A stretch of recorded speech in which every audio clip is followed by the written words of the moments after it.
ತಂದೆಯಿಂದಲೇ ಮಗಳ ಬರ್ಬರ ಹತ್ಯೆ.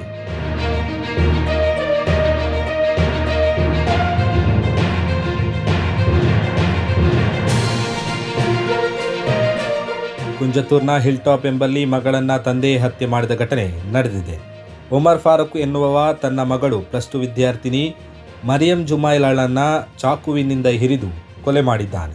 ಮಾದಕ ವ್ಯಸನಿಯಾದ ತಂದೆ ಮತ್ತು ಮಗಳ ನಡುವೆ ಮಾತಿಗೆ ಮಾತು ಬೆಳೆದು ಈ ಕೃತ್ಯ ನಡೆದಿದೆ ಎನ್ನಲಾಗಿದೆ. ಆರೋಪಿಯನ್ನ ಮಂಜೇಶ್ವರ ಪೊಲೀಸರು ಬಂಧಿಸಿದ್ದು, ಮನೆಯನ್ನ ಪೊಲೀಸರು ಹದ್ದುಬಸ್ತಿಗೆ ತೆಗೆದುಕೊಂಡಿದ್ದಾರೆ ಮತ್ತು ತನಿಖೆಯನ್ನ ಮುಂದುವರಿಸಿಕೊಂಡಿದ್ದಾರೆ.